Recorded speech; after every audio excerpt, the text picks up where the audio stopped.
week had passed since Jace's return from Kamigawa. A week during which Jace slept only rarely and fitfully, plagued by nervous, frustrated dreams to which genuine nightmares might almost have been preferable. He fretted over who he was, what he was becoming. He worried over the state of the consortium, wondering how a mission like this one could have been planned and executed so badly, how and why Tezzeret could have made the decisions he'd made. But most of all, he worried over the fact that Tezzeret hadn't yet spoken to him, and with each day that passed, he viewed the inevitable confrontation with mounting dread. When a messenger finally pounded on his door that morning, yanking him from another dream-battered sleep and informing him that Tezzeret awaited, not in the training chamber, but in a ruined stretch of the rubble field outside, Jace found himself almost relieved. He allowed himself 5 minutes to throw some water on his face, climb into a pair of blue trousers and tunic, foregoing his cloak since he wasn't actually planning to go anywhere, and all but ran through the complex and down the nearest side streets. He found the Artificer in something of a natural courtyard between 4 buildings that still lay in shambles, untouched by the district's slow rebirth. Weeds grew up through the broken cobblestones, and the walls were all but painted in a thick layer of bat, bird, and griffin droppings. Whatever rubble might have lain in the courtyard itself, however, had been cleared away. It was all but empty, save for Tezzeret himself, who leaned against a wall over a dozen yards away. "Summon something," he commanded, his voice carrying clearly across the courtyard. "What?" Jace, who'd just been opening his mouth to offer some sort of greeting, or perhaps an apology, found himself utterly perplexed. "What should I—" "Summon something, now!" Shaken by the fury in the Artificer's voice, palpable even from such a distance, Jace asked no more questions. Still uncertain what was happening, he reached into the aether, stretched his will between the worlds. Before him, a pinprick hole opened in the walls of reality, and through it slipped a cloud sprite, riding wisps of vapor that drifted through from the skies of some other realm, one whom Jace had summoned many times before. She smiled briefly at him, nodding her head in greeting, and then turned to survey her surroundings with an ever more puzzled expression. Tezzeret lurched away from the ruined structure and hurled something concealed in his ethereum fist. An uneven disk of iron, lopsided and bedecked with tiny, jagged protrusions. It nonetheless flew straight and true, spinning across the intervening distance until it clashed to the broken stones mere feet from Jace. And even as it landed, it shifted and warped, calling upon the energies of other worlds, just as Jace's own summons had. In less than a second, a field of writhing mechanized tendrils, the underside of some horrible iron jellyfish, thrashed across the earth before him. Where they joined with each other at the ground, tiny spots glowed with the dull heat of a smelting furnace, peering out from between the tendrils like inhuman eyes. Faster than a crossbow bolt, one of the thinnest tendrils lashed out. Its needle-sharp tip punched through the fairy's wings, pinning her to one of the surrounding buildings by what shredded strands remained. The screech of iron on stone wasn't nearly enough to cloak the cloud sprite's terrified screams as the second tendril rose. This one edged along one side, a whipping, flexing blade that gently lay itself across her thrashing torso.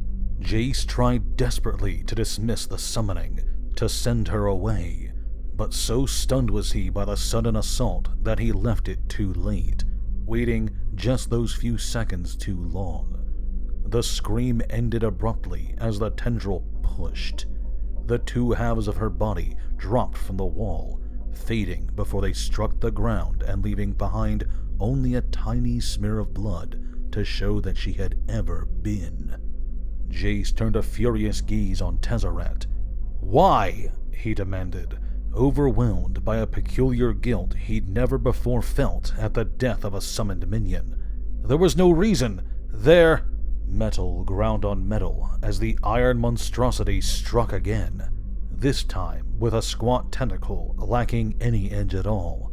At full strength, it would have shattered Jace's ribs, pulped his organs. Instead, it struck just hard enough to knock the wind from his lungs. His eyes watered with pain, and he staggered back, glancing up as it hit him again, blackening his eye and causing it to instantly swell shut. "Summon something else," Tezzeret commanded darkly. "No," Jace growled, picking himself up from the floor. "There's no purpose to it." "Oh, there's a purpose," Tezzeret all but cooed. A shadow fell over him, and Jace looked up, just in time to see another brutal tentacle, practically a log of iron, snaking toward him. It lifted him up, agony flashing through his gut. When he landed once more, Jace couldn't keep himself from vomiting up a small puddle of bile. He tried to crawl from its reach, hoping, praying that the thing couldn't actually move from its spot. An impossibly long tendril wrapped around his ankle and dragged him back before he'd gotten even a yard. "Why are you attacking me?" Jace gasped, struggling to drag himself out of the construct's murderous grip. "I'm not attacking, Bellerin. I'm teaching."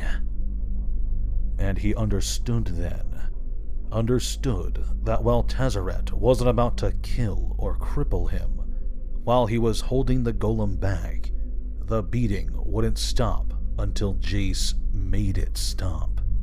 With a furious cry, Jace called out through the pain and the bitter residue in his mouth, and a fearsome, inhuman screech answered that call. From the sky dropped a great beast, its wings spread wide in the vastness of the courtyard. The bulk of its scales were iridescent blue, its face and horns ivory white, and tendrils of steam rose from its flaring nostrils. For a brief instant it hovered, wings flapping slowly, methodically, as it studied its fairest foe. "Better," Tezzeret offered from afar. "Not good enough, though."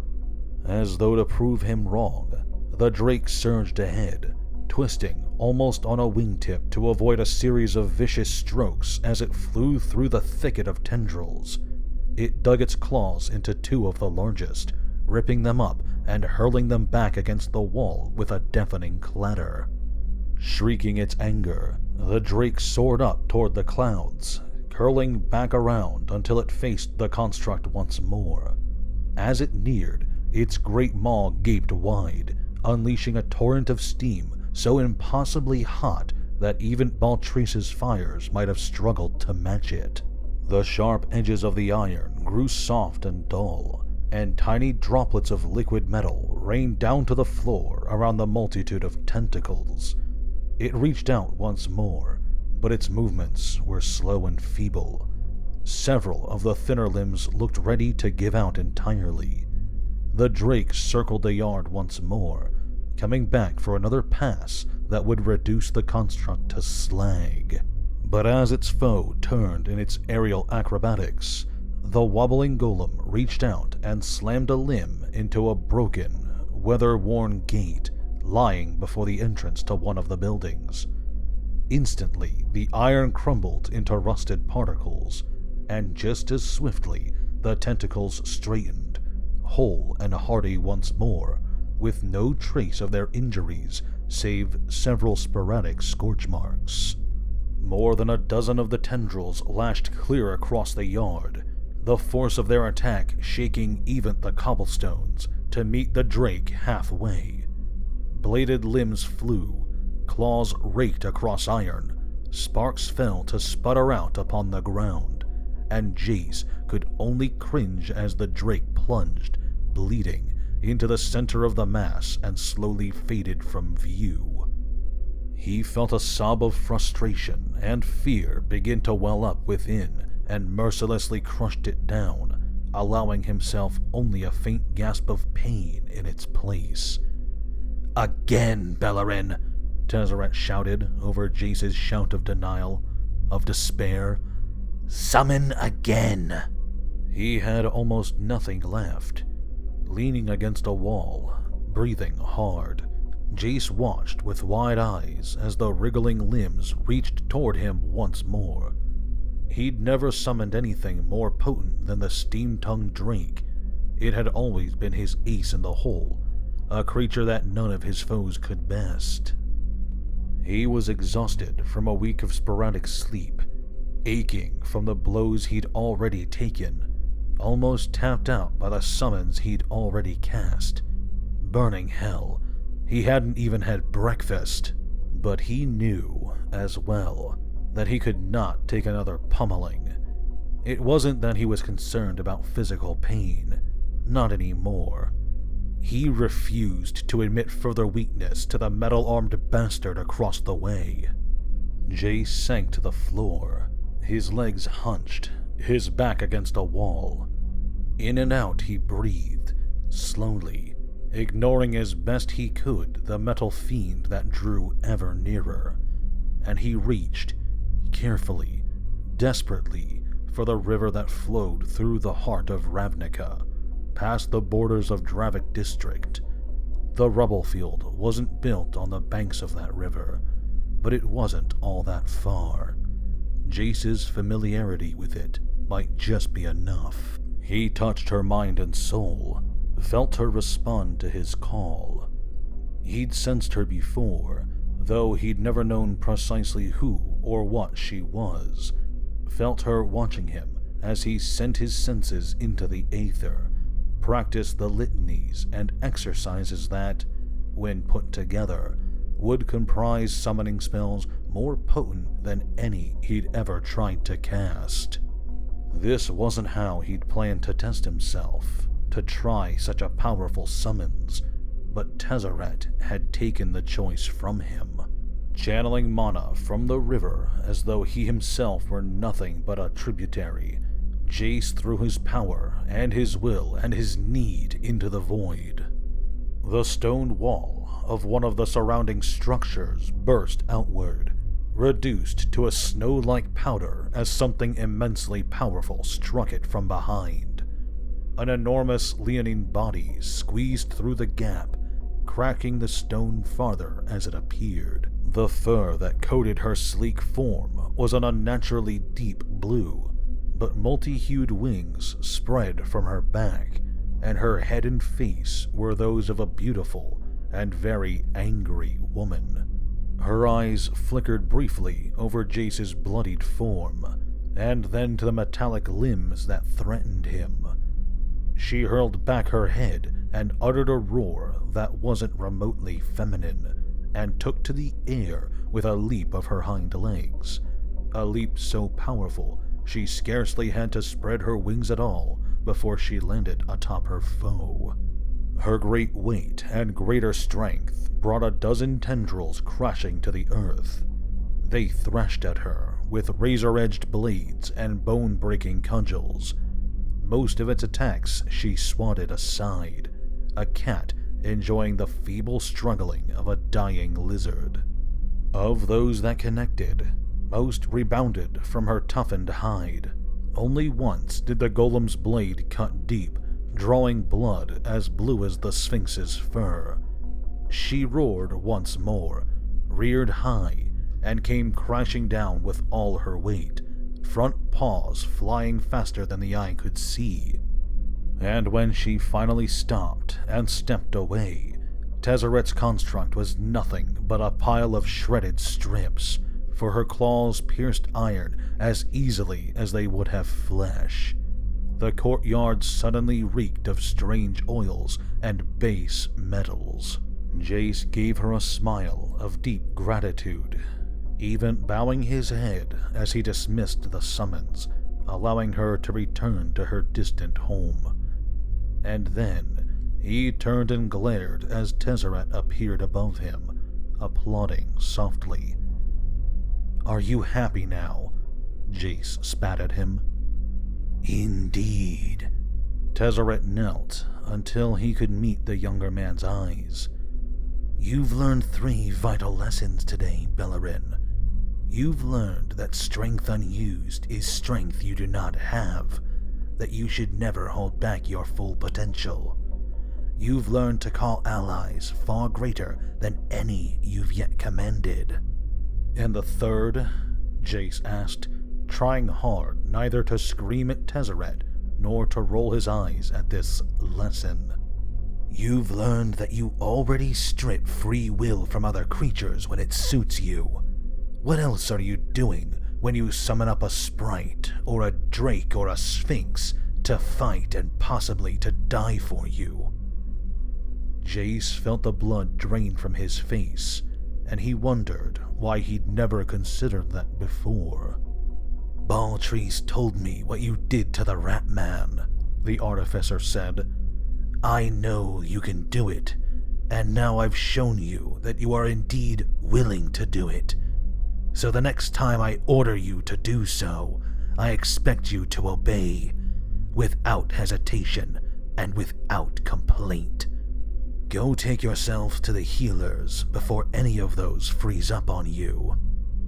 And with that, he was gone, striding from the broken courtyard. Jace watched the Artificer depart, and his eyes narrowed in smoldering resentment. Yes, these were indeed the sorts of insights Tezzeret often tried to impart. Yes, he had indeed mastered potent magic today, and no, Tezzeret had never said one word about the failed Kamigawa excursion. But Jace, clutching at his ribs and his stomach as he rose, staring at the ruins through his one good eye, damn well knew a punishment when he was dealt one. There was only so much the healers could do, and by late the next afternoon, Jace was still sore all over, and so mottled with bruises he looked like a plague victim. Still, the messenger who came pounding on his door had been drenched in sweat, and the tone in his voice left little doubt that when Paldor had said, "right now," he meant right now. So Jace swallowed the pain as best he could, and sprinted through the halls of the complex, squeezing past servants and soldiers where he could, shoving them out of the way where he could not. Finally, his feet had carried him to the foyer just inside the main entryway. There he skidded to a halt, panting heavily, and allowed himself a moment to take in the scene. Paldor stood beside the doorway through which Jace had just barreled. His hands were clasped behind his back, but the young mage couldn't help but notice that those meaty hands held a crossbow, cocked and ready to fire.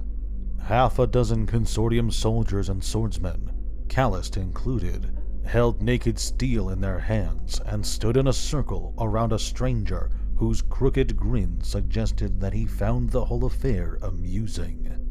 He was human, this newcomer, with blonde hair slicked back so tightly it just had to be giving him a headache. He was clad in black suede tunic and pants, topped with an ankle-length of cloak of deep burgundy, complete with gold clasp and black lace frills at the collar. He wore a curved dagger at his waist, but currently held his hands to the sides, well away from the weapon's hilt. "What's going on?" Jace gasped to Paldor. The corpulent lieutenant harumphed. "Fellow claims to be a messenger from Tezzeret's master." For a long moment, Jace just stared. "Master?" he finally repeated. "Nicol Bolas. Bastard's got a warped sense of humor, apparently." "Who?" Jace's eyes lit up with understanding. "Is that who Tezzeret stole the consortium from?" he whispered, so as not to be overheard. He gave some thought to the mind speech, decided it wasn't worth the effort. I prefer to think of it as having annexed the organization for the greater good, Paldor replied, his voice equally faint. And he knows where to find us? He just, knocked on our door? Pretty much, Paldor told him. Bolus has a network as large as the Consortium. We may be rivals, but we still have to communicate. Ravnica's heavily populated enough that nobody's going to risk open war, so it's sort of neutral territory. Here, if nowhere else, we each know where to find representatives of the other. I see, Jace said, though he wasn't certain he really did. And I'm here to read his mind. He claims he's got a written message for Tezzeret's eyes only. I want to make damn sure he's not an assassin or some sort of magical construct before I even consider putting him in touch with the boss. Do we know if he's a mage? If he'll sense me? Paldor shrugged. He's welcome to make a fuss if he wants. But Jace, he added as the mind reader took a step forward, let's not push things. We don't know what sort of sorcery Bolus himself is capable of. We don't want to offend him unnecessarily, and anyway, he's not likely to send a messenger to us who knows anything compromising. Confirm this man is who he says he is, and that his intentions are as stated, but don't dig any deeper. Jace nodded, and took a moment to gather his concentration. The fellow glanced his way, and offered a smile equal parts ingratiating and condescending. But if he had any notion of what was happening, if he felt anything when Jace touched his mind, it never showed on his face. His name's Muriel Palam, Jace told Paldor a minute later. He is, indeed, a messenger for Bolus, or more accurately, for people who work for Bolus. And as far as I can tell, he's just here to deliver a message. No more sinister purpose. Excellent, Paldor said, then more loudly, All right, boys, stand down. You and you, kindly escort my guest and me to my office. The rest of you, back to your duties. Jace watched the four men turn and disappear down the hall. He threw Callist a questioning glance, but the other man could only shrug, equally bewildered. Jace left the foyer far more slowly than he'd arrived, favoring his bruised ribs and wondering what the frying hell that had all been about. The dining room was among the most opulent and best-maintained areas in the Consortium's entire Ravnica complex. Multiple tables, from intimate two-seaters to enormous slabs capable of seating 30 with room to spare, stood about the chamber.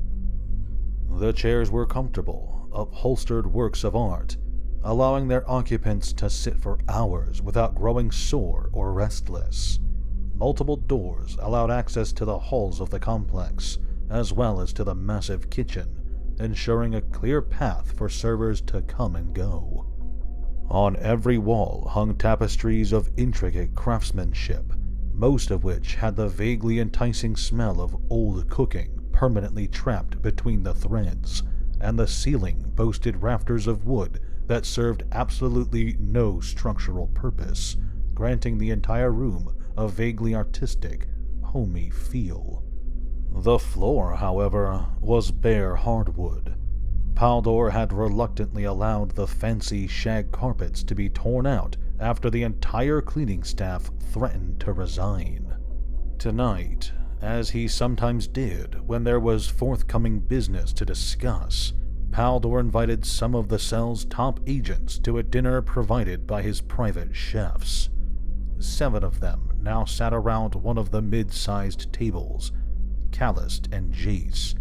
Irina, an elf with surprisingly tan skin and clad in a blood-red gown that nobody but she thought looked good on her. The mage Gemrith, with a peculiar, 4-winged imp perched on his shoulder and giggling on occasion at nothing at all. The Vidalcan Sevrian, now clad in the chain armor of a consortium soldier. Zalmarius, a centaur who had made room for himself at the table by kicking several chairs across the room, clad only in a rich green vest with gold and silver buttons, and of course, Paldor himself. The soup course, a thick, cheesy tuber stew, had already come and gone. In the center of the table lay a steaming platter of mild vegetable pastries intended to clear the palate for the mincemeat pies Paldor had specifically requested for the night's repast. As they waited, Jace kept his gaze fixed largely on the table before him. It all smelled so good, but he'd eaten only a few spoonfuls of the soup and was wondering if he could stomach the pies at all. Over the past 4 days, he had all but recovered from his injuries, but a nagging unpleasantness, not quite pain and not quite nausea, lingered in his gut. "All right," Paldor said around a prodigious bite of biscuit. "Let's get started." So long had he been talking with his mouth full, he was able to do so now without the slightest loss of enunciation. "Irina, we're having some difficulty with our workhouses in the Nalatris alchemical slums. Some sort of poisoning or plague our healers can't cure that almost seems to move like a living thing. We've hired Vesson to help you with this, in case there's a spirit of some sort involved." Irina scowled but nodded her acceptance. "So, if the two of you—" Paldor went on, and Jace tuned him out. He knew he probably ought to pay attention to what else was going on around him, keep up with the cell's activities, but today he just didn't have it in him to care. He scarcely noticed when the servants scurried by, sliding a dish of mincemeat and bread in front of his face. Only when he heard his name did he raise his head to stare dully at Paldor, who had flecks of meat and a tiny stream of juices dribbling down the side of his chin. "Yes? Nothing too difficult for you this week," the lieutenant told him, dabbing at his lips with a napkin. "One of the Rubblefield landowners is being stubborn about the value of a property we want for expanding the complex. You and Callist will be posing as two brothers representing the merchant family that wants to buy it. Callist will be handling the actual negotiations. Your job is to take a peek inside the man's head and find something we can use to persuade him to be more reasonable." And if there's no such thing? "There always is. You don't get to be a landowner in Ravnica without stepping on folks. But if not, then you make him sign at our preferred cost. The long-term solution's the better one, but we do what we've gotta do." Jace nodded, pushing idly at his dinner with a fork. "How many guards if things go wrong?" Paldor shrugged. "My sources say he usually travels with 4. Should be easy enough for you." "Is that easy like real-world easy, or easy like Nezumi Village easy?" Jace inquired before he could think better of it. "Because if it's the latter, I might need backup." Several pieces of silverware clattered to the table, and a number of mouths stopped chewing as 6 pairs of eyes fastened on him in wide astonishment. Jace, however, was too angry to feel self-conscious about it. "I see." Paldor, too, swallowed his current mouthful and lay his fork and napkin down before him. For a moment, his gaze swept over the entire table. "Is anyone here," he asked calmly, "unfamiliar with the recent unfortunate events to which Jace refers?" Everyone looked away, perhaps trying to spare Jace the embarrassment. While few of those in the room knew anything about other worlds, they'd all heard a somewhat edited version of Jace's recent failure. "And you, Jace," he continued, "you feel you've been treated unfairly?" At that point, even Jace had come to the conclusion that it might be wiser to shut quite thoroughly up but he couldn't bring himself to do it. "I feel like I've been punished," he said, idly rubbing his aching gut, "for someone else's mistakes." Indeed. Paldor leaned back in his chair, stretching his great bulk until his spine unleashed a trio of audible pops. "It's normally not done to speak ill of the leadership of another cell," he said slowly, "but it hardly matters anymore at this point. Yes, Jace, the mistakes were, for the most part, not yours. People got lazy, complacent, and didn't bother to check what they were told. My understanding is that the new cell leader is trying very hard to salvage the Nezumi situation, since Tezzeret expressed his displeasure to the previous leader in no uncertain and, final terms." Several of the diners murmured into their hands or their glasses, but nobody said anything intelligible. "As for Artifice," he continued, Paldor reached into his left sleeve and then slammed his right hand down on the table. "Do you know what this is?" he asked Jace, even as several of the others recoiled. He didn't, but sure as the Eternities were blind, it wasn't a normal dagger. The blade was a strange gray metal that shimmered without the need for external light. It might, Jace realized with a start, even be forged of Ethereum, or at least an alloy thereof. A faint dark mist wafted from the weapon's edge, as though it were slowly evaporating in a cold night, though the blade itself never diminished. "It's called a mana blade," Paldor said when Jace remained silent. "A rare weapon, acquired by Tezzeret some years ago from the Church of the Incarnate Soul." "Never heard of them." "Not surprising, and also not the point. The blade doesn't just draw blood, Jace. Oh, when used against someone like me, it's normal enough. A knife is a knife is a knife, right? But," he continued, leaning forward, "it cuts into a mage's soul, bleeds his very essence into the aether. Wound a caster with this, and he doesn't just lose blood, he loses his bonds to mana. I'm told it's just about the most excruciating experience imaginable." Jace couldn't help but shudder. What was this church that they could forge something like that? "Tezzeret gifted it to me a while ago," Paldor said, "as a reward for the completion of a particularly important operation, but he still borrows it on occasion, and he borrowed it last week.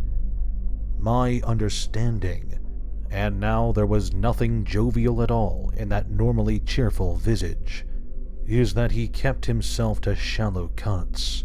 He just wanted to make a point, after all, not permanently injure his best agent. Baltrice's scars will probably be healed before you see her again, or at least the physical ones will." His eyes gleamed sickly. "I was there.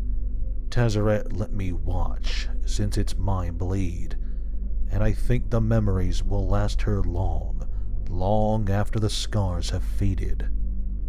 So don't come in here, Bellerin, and whine to me about a little soreness after a failed operation."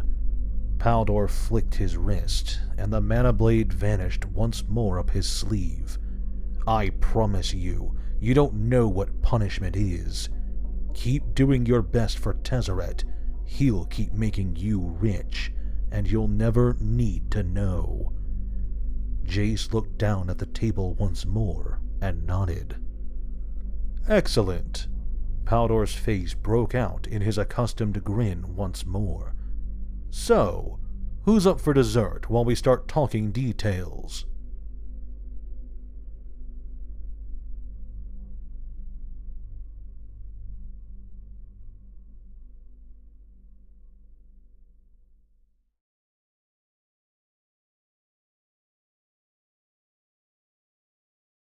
Thank you very much for watching this video. If you enjoyed, please consider leaving a like or sharing this video with your friends. If you subscribe to my channel and hit the notification bell, you'll be alerted whenever I upload new videos. If you have a topic you'd like me to discuss, feel free to let me know in the comments section below.